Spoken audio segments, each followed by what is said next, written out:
Bismillahirrahmanirrahim. Assalamualaikum warahmatullahi wabarakatuh. Innal hamdalillahi nasta'inu wa nastaghfiruh wa na'udzu billahi min syururi anfusina wa min sayyiati a'malina may yahdihillahu fala mudhillalah wa may yudlilhu fala hadiyalah. Asyhadu an la ilaha illallah wa asyhadu anna Muhammadan abduhu wa rasuluh. Qulu subhanaka la ilma lana illa ma 'allamtana innaka antal alimul hakim la haula wala quwwata illa billahil aliyyil azim. Rabbi shrah li sadri wa yassir li amri wahlul 'uqdatam min lisani yafqahu qawli amma ba'du. Yang saya hormati Ibu Indri Nirmala MPD selaku dosen pembimbing mata kuliah strategi pembelajaran akidah akhlak, yang sama-sama kita doakan semoga Allah senantiasa selalu memudahkan urusan beliau dan semoga Allah senantiasa selalu memberikan kekuatan, kesehatan guna senantiasa istiqomah dalam mengamalkan ilmu-ilmunya. Dan tak lupa para kawan-kawan yang menonton video kali ini, semoga kita semua selalu dalam lindungan Allah Subhanahu wa Ta'ala. Pertama-tama, yang paling utama, marilah sama-sama kita panjatkan puji serta syukur kita kehadirat Allah Subhanahu wa Ta'ala, yang mana sampai hari ini kita masih diberikan sebuah nikmat, baik yang nikmat iman, nikmat Islam, nikmat sehat jasmani dan rohani, sehingga kita dapat melaksanakan segala aktivitas kehidupan dengan baik. Sholawat serta salam mari sama-sama kita curahkan ke baginda alam, baginda Nabi besar Muhammad Sallallahu Alaihi Wasallam, yang mana telah membawa umatnya dari zaman jahiliyah hingga zaman ilmiah. Baik, pada kesempatan video hari ini saya akan menerangkan sedikit tentang iman kepada qada dan qadar. Sebagai kaum muslim, sebagai umat muslim, tentu meyakini iman kepada qada dan qadar adalah suatu hal keharusan dan kewajiban. Karena iman kepada qada dan qadar itu termasuk dalam salah satu rukun iman. Namun yang menjadi pertanyaannya, apakah itu qada dan apakah itu qadar? Ternyata banyak beberapa pendapat para ulama dalam menafsirkan antara qada dan qadar. Nah, sebelum itu di sini saya akan sedikit membacakan sebuah dalil. Tentunya banyak dalil-dalil mengenai qada dan qadar. Namun di sini saya akan memberi dalil salah satu contoh dalil, yaitu yang di dalam surat Al-Ahzab ayat 36. Bismillahirrahmanirrahim. Wa makana lil mu'minin wal mu'minatin idza qadallahu wa rasuluhu amran ayyakuna lahumul khiyarah min amrihim. Wa may ya'sillahu wa rasuluhu faqad dhalla dhalalan mubina. Yang artinya, dan tidaklah patut bagi laki-laki yang mukmin dan tidaklah pula bagi perempuan yang mukmin apabila Allah dan Rasul-Nya telah menetapkan suatu ketetapan. Akan tetapi bagi mereka menetapkan suatu pilihan yang lain untuk urusan mereka. Barang siapa yang mendurhakai Allah dan Rasul-Nya, maka sungguhlah dia telah sesat dengan kesesatan yang nyata.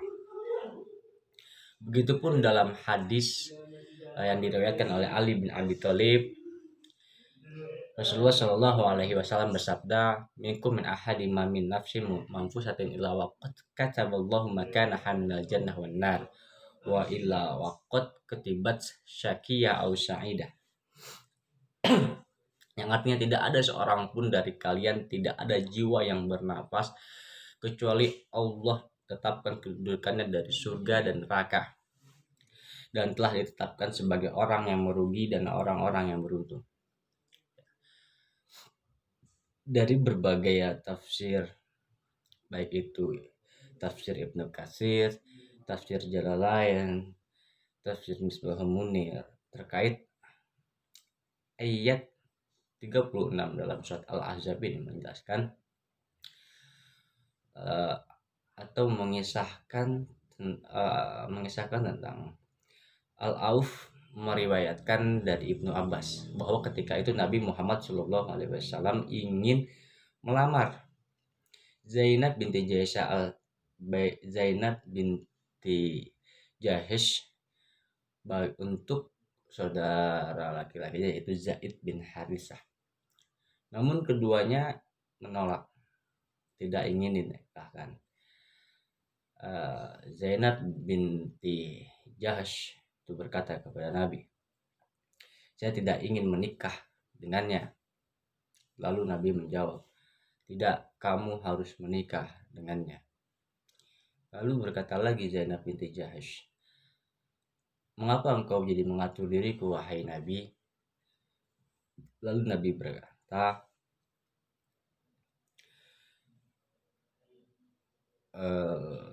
tidak, bahwa mohon maaf, lalu turunlah, bukan Nabi berkata, tapi lalu turunlah ayat ini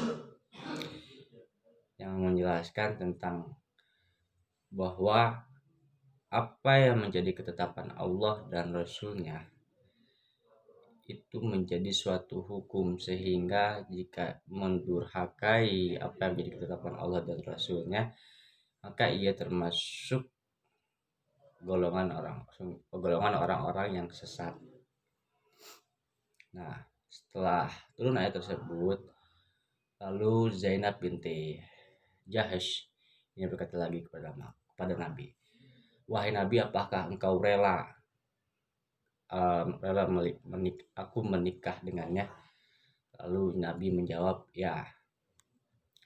Baiklah, lalu Zainab berkata lagi, baiklah, jika memang benar ini adalah ketetapan Allah dan Rasulnya, maka aku bersedia untuk menikah dengannya.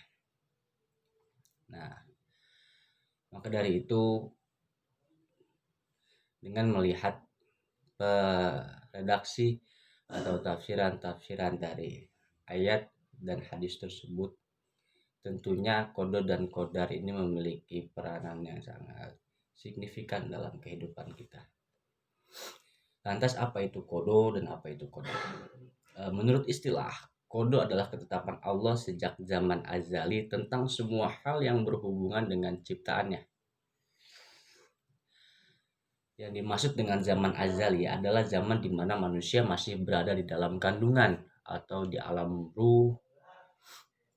Nah, kodo ini sudah ditetapkan saat manusia ditetapkan oleh Allah ketika manusia masih berada di alam kandungannya atau di alam rahim, dalam ruh.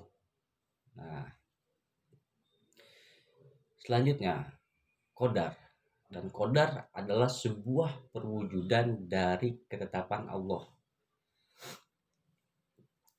Jika saya sederhanakan bahwa kodo ini merupakan suatu ketetapan yang Allah sudah tuliskan saat kita masih berada di zaman azali.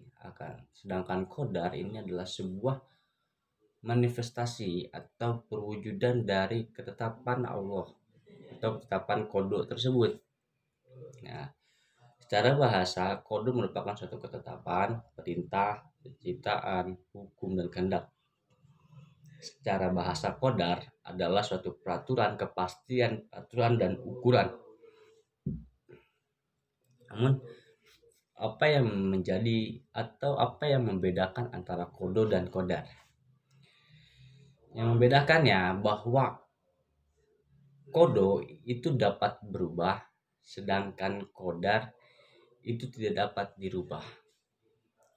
Contohnya, kodo itu seperti kepandaian, rezeki, lalu dan lain sebagainya, banyak contohnya. Lalu qadar itu seperti kehidupan dan kematian yang penetapannya itu tetap tidak bisa dirubah dan kita tidak tahu kapan pastinya. Itu qadar. Nah, selanjutnya kita selanjutnya bahwa kodo ini bisa berubah. Akhirnya kita pernah mendengar dengan istilah yang disebut dengan takdir mubram ataupun takdir mu'alaq. Nah, takdir mubram ini adalah takdir yang ditulis di Lauhul Mahfuz dan tidak dapat berubah, tidak dapat ada penambahan ataupun tidak dapat ada pengurangan. Contohnya seperti hidup, dilahirkan, begitupun dengan kematian. Itu takdir mubram. Sedangkan takdir mu'alaq adalah takdir yang ditulis namun bisa dapat berubah ataupun tetap tidak berubah selagi masih dalam kehendak Allah Subhanahu wa taala. Jadi takdir mu'alaq ini tergantung bagaimana manusia berusaha untuk menentukan sesuatu. Kita sering dengar dalam surat Ar-Rud, kata Allah, innallaha la yughayyiru ma biqaumin hatta yughayyiru ma bi anfusihim. Sesungguhnya Allah tidak akan merubah nasib suatu kaum sehingga ia dapat merubah nasib dirinya sendiri. Artinya apa?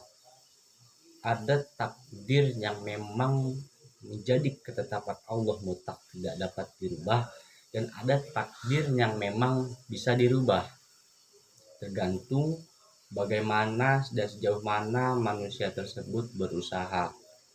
Nah, jadi untuk penjelasan kodo dan qadar dalam video kali ini hanya seperti itu. Jadi akhirnya yang terpenting sebagai umat muslim kita harus meyakini terkait tentang adanya kodo dan qadar, dan segala sesuatu dinamika kejadian yang terjadi dalam hidup kita itu sudah sesuai, sudah tertulis atau sudah menjadi ketetapan Allah Subhanahu wa taala sebagai Sang Maha Penetap. Mungkin itu saja video yang bisa mungkin itu saja yang bisa saya sampaikan. Kurang lebihnya mohon maaf. Huzu masofa wad'u makadan. Ambil yang baiknya, buang yang jeleknya.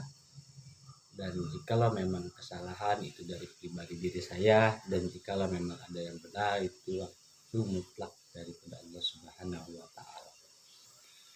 Wallahul muwaffiq ila aqwamit thoriq. Wassalamualaikum warahmatullahi wabarakatuh.